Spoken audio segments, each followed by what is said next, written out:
नमस्ते प्यारे दोस्तों, आज मैं एक नई कहानी लेकर आई हूँ। कहानी पूरा सुने और अच्छी लगे तो चैनल को ज़रूर सब्सक्राइब कर देना। धन्यवाद। बेटियाँ घर छोड़ती हैं, घर वालों को नहीं। इस सच का एहसास उनके पास सदा बना रहता है। बस घर के लोगों को ज़रा देर लगती है इसे समझने में। खिड़की के पास खड़ी सिमरन सोच रही थी, भाई दूज आने वाली है, पर इस बार न तो माँ ने फ़ोन करके भैया के आने की बात कही और ना ही मुझे आने को बोला। ऐसा कैसे हो सकता है? हे भगवान, बस ठीक हो सब कुछ। अपनी सास से बोली, माँ जी मुझे बहुत डर लग रहा है। पता नहीं क्या हो गया, मुझे कैसे भूल गए इस बार। सास ने इजाज़त देते हुए कहा, कोई बात नहीं बेटा, तुम एक बार खुद जाकर देख आओ।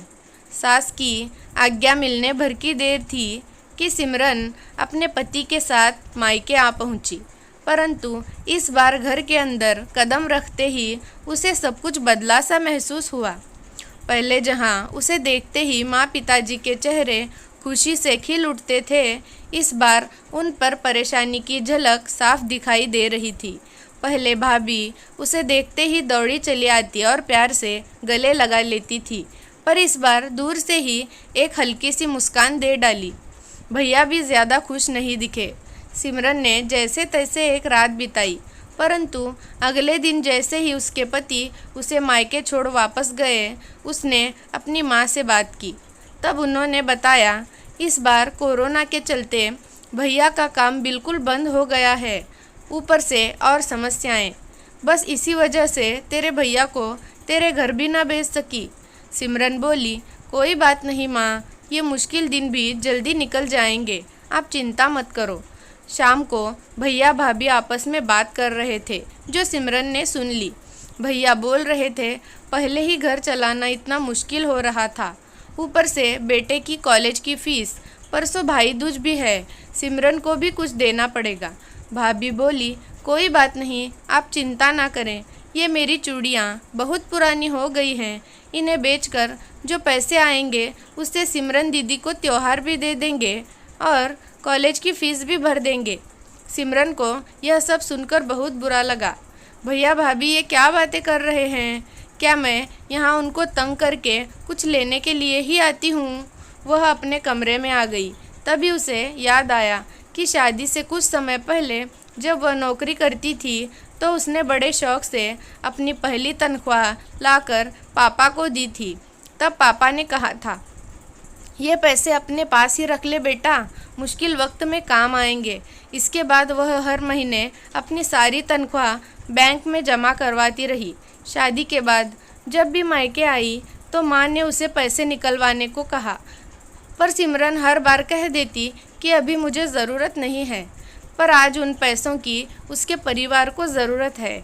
वह अगले दिन ही सुबह भतीजे को साथ लेकर बैंक गई और सारे पैसे निकलवा कर पहले भतीजे की कॉलेज की फ़ीस जमा की और फिर घर का ज़रूरी सामान खरीद कर घर वापस आ गई। अगले दिन जब भैया का टीका किया तो भैया ने भरी आंखों से उसके हाथ 100 का नोट रखा। सिमरन मना करने लगी तो भैया बोले, ये तो शगुन है पगली, मना मत करना। सिमरन बोली, भैया बेटियां मायके शगुन के नाम पर कुछ लेने नहीं बल्कि अपने माँ बाप की अच्छी सेहत की कामना करने, भैया भाभी को माँ बाप की सेवा करते देख ढेरों दुआएं देने और बड़े होते भतीजे भतीजियों की नज़र उतारने आती हैं। जितनी बार मायके की दहलीज पार करती हैं, ईश्वर से उस दहलीज की सलामती की दुआएं मांगती हैं। जब मुझे देख माँ पापा के चेहरे पर रौनक आ जाती है, भाभी दौड़कर गले लगाती है, आप लाड़ लड़ाते हो, मुझे मेरा शगुन मिल जाता है।